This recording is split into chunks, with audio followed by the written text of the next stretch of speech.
Hello, everyone, and welcome to another message from Fountain Springs Church. My name is Todd, and I'm a pastor at FSC. I'm so glad that you're joining us, but no, you're not just joining me, but our in-person and online platforms as we all worship God together. Today, we're going to hear another message from one of our pastors, which, spoiler alert, it could be me. And it's been shortened a bit to be broadcasted here on your screen. If you want to listen to the whole message, go to our website at fs.church/messages. Again, we are so glad you're joining us. I got to set this story for you because it starts off like Disney-esque, okay? Because what you have is a lady named Athaliah. This is Joash's grandma. You'll find out she crazy, all right? And then you've got his dad, King Ahaziah, and he passes away. It's weird to me, and this is why I say it's like Disney, like the parents are dead. Like it's already, I don't know why Disney likes to go that route with characters, but if you notice, there's a lot of parents missing in their movies. But his dad, not the best king, only ruled for 1 year. So there you go, short. And you also have a priest that you'll need to know called Jehoiada. He's a cool dude. You'll want to pay attention to him, all right? So there you go. There's kind of the beginning of the story. And just to set the context, you have two kingdoms now that have been split. Israel used to be one nation, but now it's become the kingdom of Israel and the kingdom of Judah. The northern kingdom, southern kingdom. Joash is part of the southern kingdom, and he is part of David's descendants. That God promised you will always have a king sitting on the throne that is from your family line. So Joash is part of that. So there you go. There's the beginning to the story. Here's where it gets crazy. When Athaliah, crazy grandma, the mother of King Ahaziah of Judah, dad, learned that her son was dead, she began to destroy the rest of Judah's royal family. See? Told you. She's nuts. All right? And because the royal family, those are her grandchildren. Yep, just got crazy, right? It was like all of you like, oh, this story is terrible. And so Ahaziah's sister, Jehosheba, the daughter of King Jehoram, took Ahaziah's infant son, Joash, and stole him away from among the rest of the king's children, who were about to be killed. She put Joash and his nurse in a bedroom.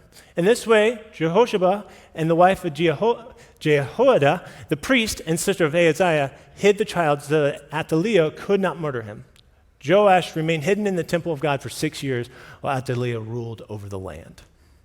So this is where Joash's story starts. He is an infant that literally gets put into a closet in the temple of God. And he stays there for 6 years. He has to stay hidden. The reason he has to stay hidden is because if crazy grandma finds out he's alive, she's going to try to kill him. You want to talk about dysfunction? Here we go, all right? Now, if you're studying the Bible a little bit, you know it a little bit, so what's a little interesting is, so you're wondering, like, why is this grandma so crazy? Well, she is a daughter of King Ahab and Queen Jezebel. Now, if you've been in church, you know you don't name your daughter Jezebel. Like, that is not somebody you want to name somebody after, because King Ahab and Queen Jezebel, they were very far from the Lord. And they took the Israel kingdom pretty much to the ground.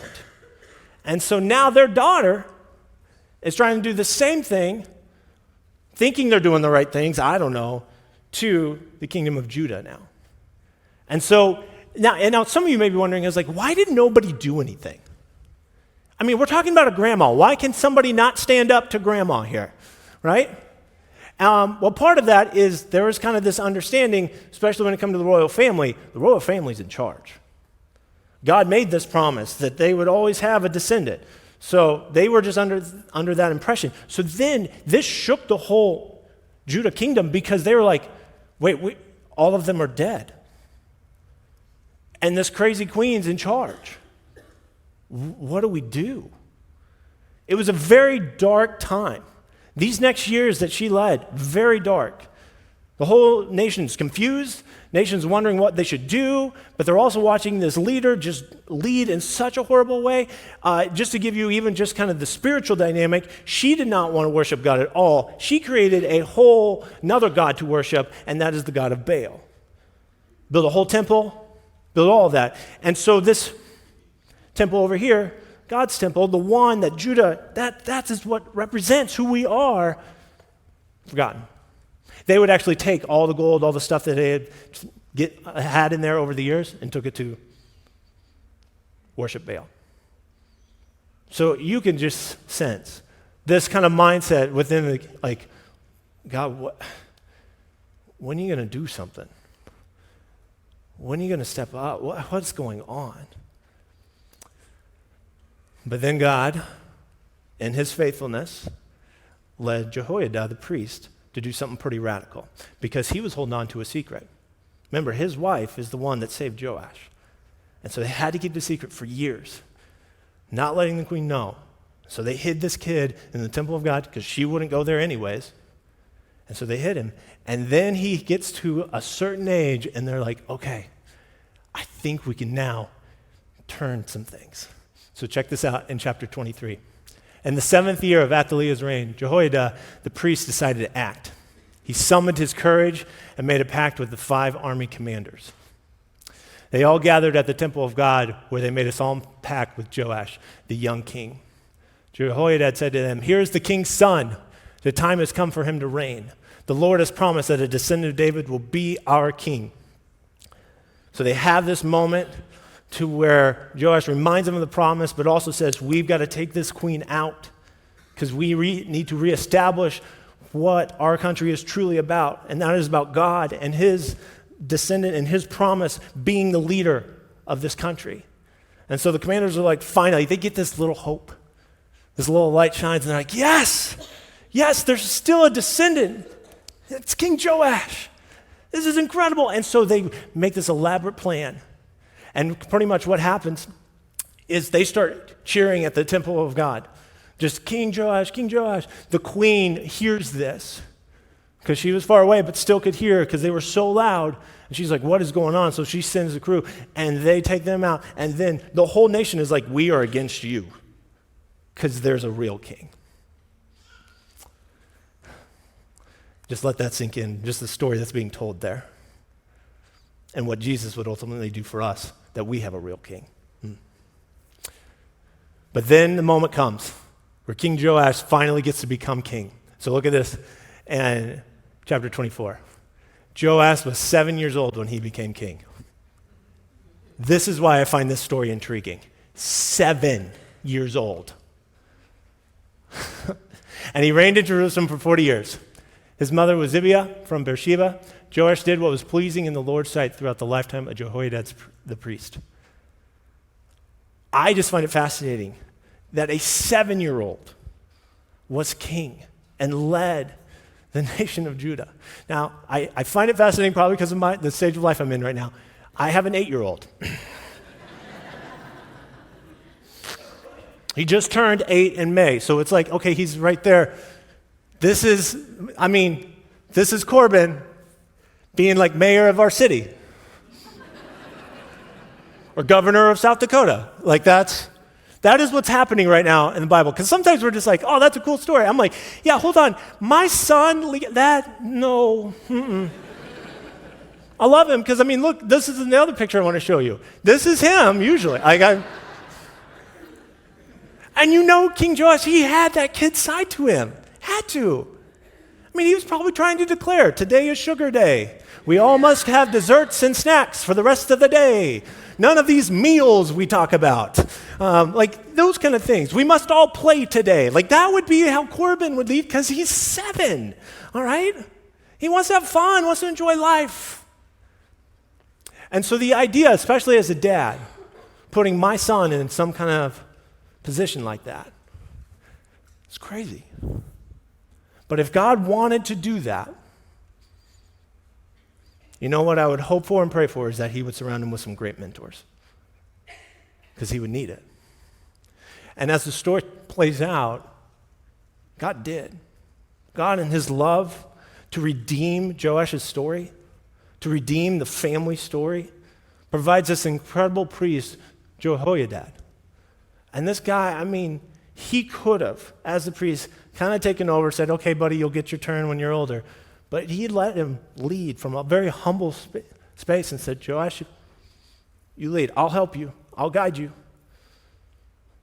And you see it. Now, and I pause here because someone was like, yeah, a 7-year-old's going to need mentors to navigate that kind of weight. But I would say, regardless of age, we all need mentors in our life. Because I don't know about you, I felt like 7 years old when I became a parent, and I was like, I don't know how to do this. What do you do? When you get married or when you have these big life moments, you're leading people, you're a boss, this weight is now on you, and you feel like a child all over again, just going, I don't know what to do. I don't know how to lead this. And sometimes we pretend like, oh, I've got it.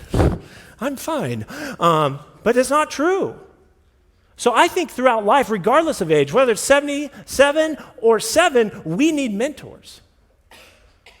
We need healthy mentors. And if you watch kind of how the whole story plays out, King Joash and priest Jehoiada lead this nation to recovering and allowing God to show them what this nation should be about. They rebuild the temple. That was one of King Joash's big accomplishments. Rebuild the temple in a way that is beautiful and it reminds people, this is the God we serve. This is the nation. Who we are is who God is, who he represents. That's what makes us Judah. He does an incredible job doing that with this mentor coming alongside him and going, hey, let's go after this together. And they build an incredible foundation that was once broken. Incredible foundation now for Judah to stand on. And so there comes a point, though, where Jehoiada, because he was a lot older than Joash, and you look at this, just the way he was celebrated, Jehoiada lived to a very old age, finally dying at 130. Wow, right? Old Testament times, like where you're like, hey, how did he live that long? But I also would say most of them weren't living this long. This was actually a blessing from God. Because there is most likely, because Joash reigned for 40 years. So if you do the math there, it was a little less. Jehoiada was not there the whole reign. It means he was close to 90 when he became king. And God gave him these extra years so Joash would have this mentor and have somebody to lean on and rely on and coach through and teach him to be the king and the leader he should be. What a huge blessing. And on top of that, the whole Judah nation recognized it. If you catch that, you're like, oh, okay, cool, how they, recognized him. No, this is a special honor. This was usually reserved for kings. Jehoiada got it because the whole nation recognized, dude, what you did, you brought us back. What God did through you, incredible work. And so I pause right here to just point out, Jehoiada's life was so valuable to Joash, and we need godly mentors in our lives. Some of you may go, man, I wish I had that. And I would say, you do. I think there's people in your life that you got to maybe even welcome more of a relationship than you have currently. I know for me, if I look at my life, just the mentors that I'm just so thankful for, I've had the blessing of having amazing parents. My mom and dad have been Christians. They've raised me in a healthy way. But I also know one of the things that sticks out to me is their faithfulness. Faithfulness to each other. They're still just married and love being married to each other. On top of that, they were very faithful in how they guided me when I was looking for my first job right out of college. I had a job I thought lined up at my home church in Kansas City where I grew up, but there was also this other job out here in Rapid City, South Dakota. And my parents looked at me and was like, we don't think you're supposed to take the job in Kansas City. Now, that made me wonder, it's like, Mom and Dad, did I do something to offend you? Like what happened? But I love their faithfulness to go, no, we want you to go where God, we feel like, is calling you. And so I always look back at that moment as just a profound, thank you for mentoring me. Thank you for telling me the truth and telling me where I feel like God is leading me, even though maybe I didn't want to hear it. The other ones, my wife Tina, she's incredible. If you're going to meet her, she's a redhead that is a truth teller, okay? She has no problem telling me when I mess up in a healthy way, not like in a mean way, but also just very like, no, you're wrong on that, Todd. Initially in our marriage, that was tough for me. I was like, well, that hurt a little bit. Can you soften the blow? But over time, I've learned to appreciate it so much because I'd go, she has helped me see some of the areas in my life where she just goes, you're off on that. And I need that. Because I'm such an encourager. I love to, like, hey, go after this, go after this. But there's got to be somebody in your life who's going, yeah, I hear you, but you need to do this. You're messing it up here. And then there's many others, but the last one I'll end with this is Pastor David. For me, it was so incredibly fearful to go into ministry because I had no background in it. My mom was a nurse. My dad was a cop. I was very fearful of what ministry would do to me and my family because you just hear stories. And I never thought I'd be able to cut it. So to have somebody like David who has shown me the ropes, and I've had other pastors, but especially being here for 15 years, it's crazy to think about, of David just showing me what it means to be a pastor and do it in the right way. So those mentors in my life, I look at and go, man, God, thank you. And we need them. Sometimes, yes, a mentor will be your spouse. Sometimes it will be a family member. Sometimes it will be beyond that, a good friend. But here's the honest truth, because the Bible teaches this. Look at Proverbs. It says this, walk with the wise and become wise. Associate with fools and get in trouble. Simple statements, but we all know it to be true. Because I can tell you both moments in my life where I was like, oh yeah, wise people were helping me. And I had to dive into those relationships. There's also many times where I dived into the foolish relationships and listened to them and got myself in a lot of trouble. And so that will, just recognize that scripture will always be true.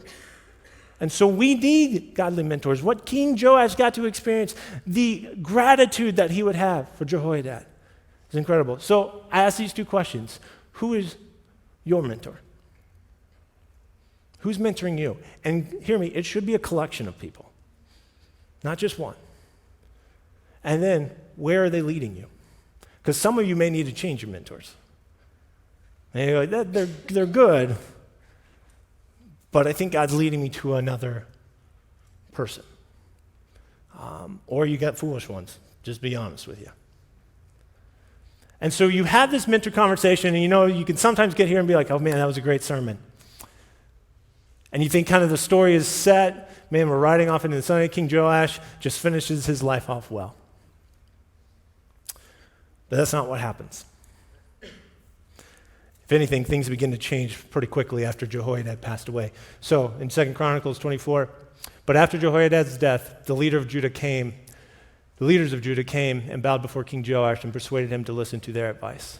They decided to abandon the temple of the Lord, the God of their ancestors, and they worshiped Asherah poles and idols instead. When I read this scripture as I was studying it, I don't know about you, but I got mad. I was like, why are you doing that?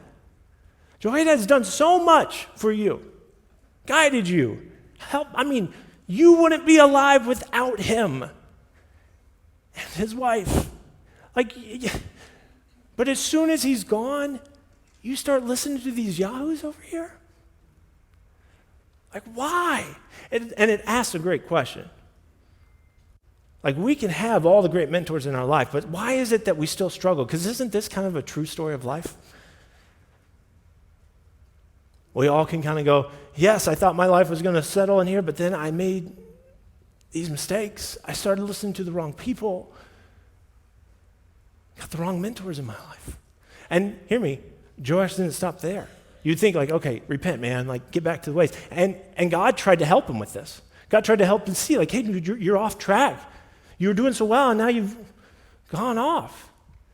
And he sent prophet after prophet after prophet to tell him, dude, change. And then eventually, he sends Zechariah, which is Jehoiada's son. You would think at this point, okay, he's going to listen. Zechariah most likely was probably alive for all of this, saw all of this happen, probably older than King Joash.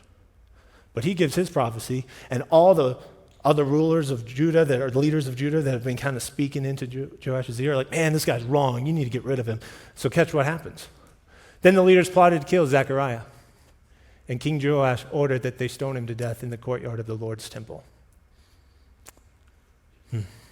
This was how King Joash repaid Jehoiada for his loyalty by killing his son. Zechariah's last words as he died were, "May the Lord see what they are doing and avenge my death." Now, I know this king's story, you'd be like, man, Todd, it's depressing.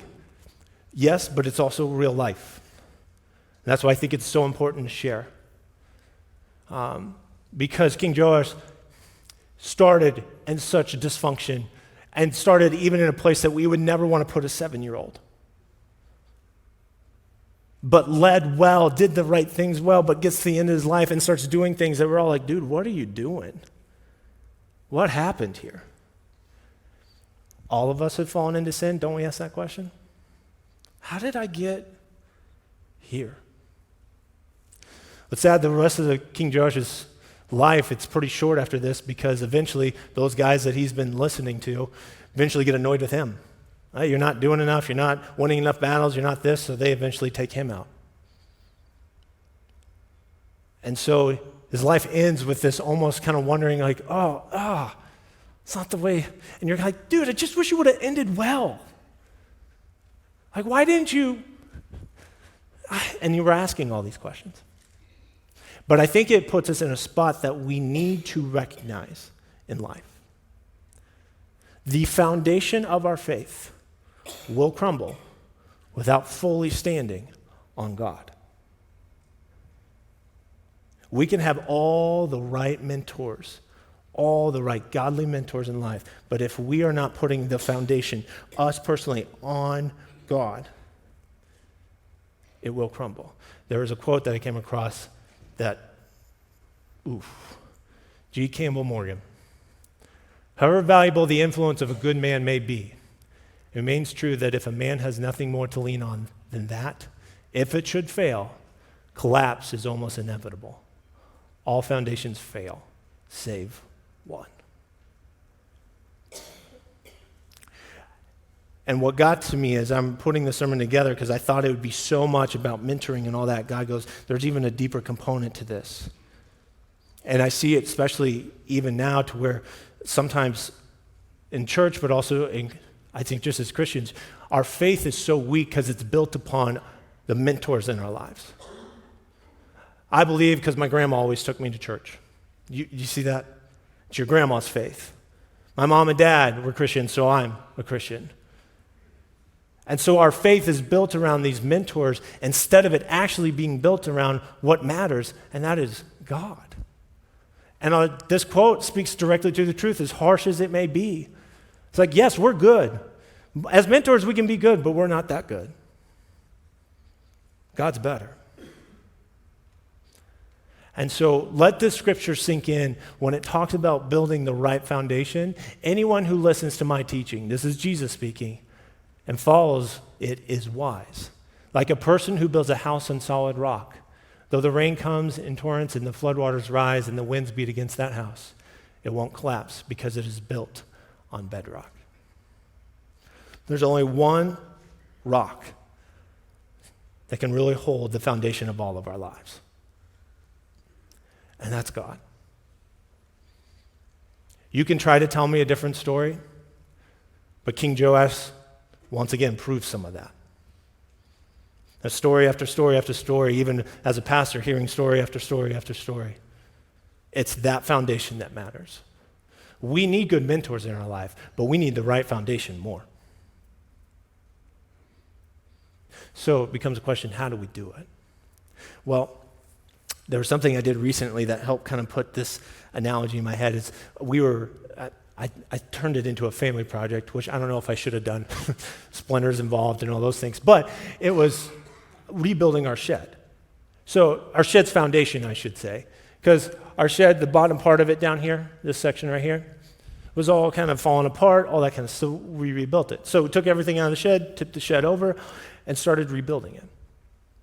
Now, if you just kind of go into it, luckily I had a little knowledge of this, but let's say just in life, similar kind of concept, you're like, okay, I need to rebuild this foundation. God, what do I do? He goes, here you go, here's some wood, here's some nails and screws.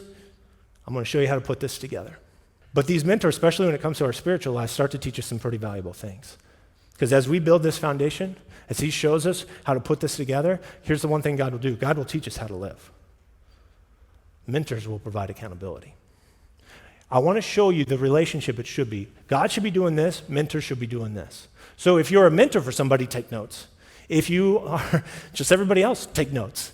Because we got to recognize God's got to do this, mentors got to do this, and even for our part, I would go in our section here, God is teaching us how to live, mentors provide accountability. We have to stay humble.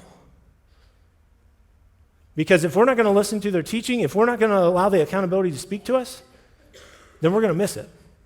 I mean, you think about it, King Joash had it so good, he probably just thought, God, I've got this one. These leaders, I think they've got the right heart.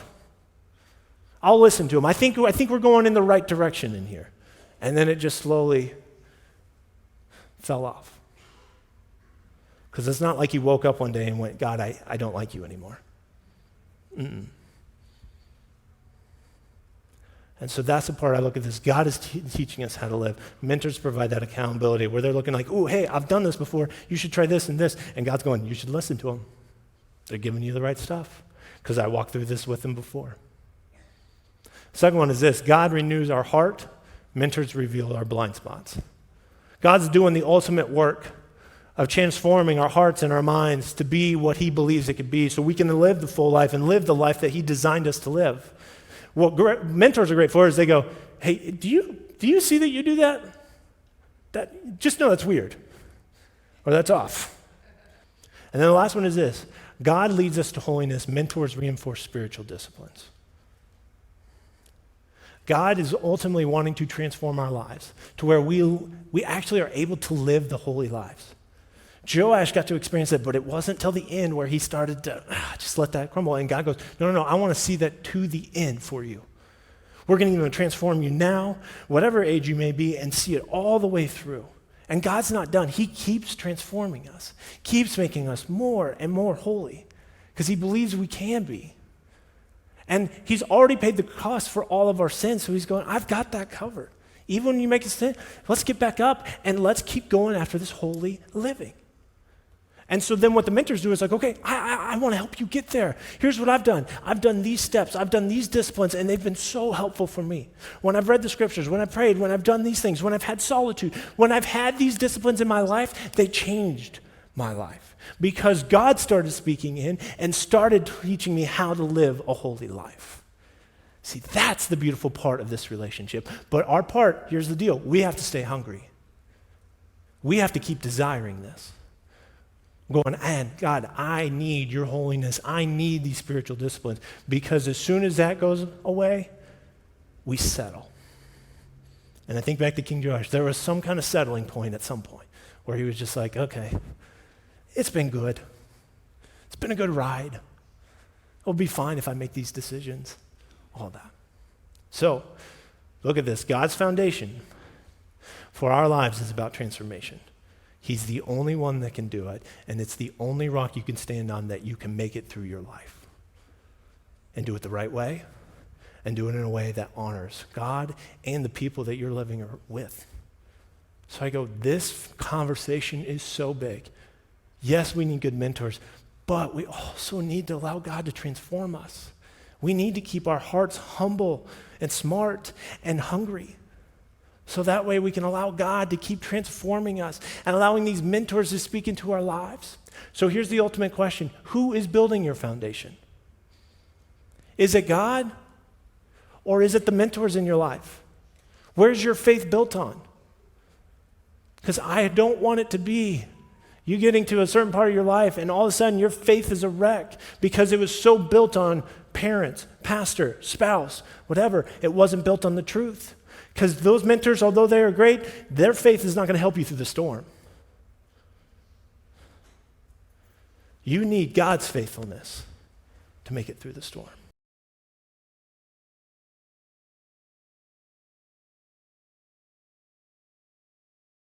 We're so glad you tuned in today. Fountain Springs Church is located in the Black Hills of South Dakota, but our community reaches beyond our neighborhoods and spreads around the whole world. Our website is a great way to give, get involved, and get connected. If you appreciate our ministry and want to be part of our mission to show people who Jesus is, here's what I recommend. Join us financially. When you do that, you're giving other people the opportunity to hear what you just heard. So here's a way to do that. Visit our website at fs.church/give. And thank you so much for being with us today. And let's do our best this week to show people who Jesus is.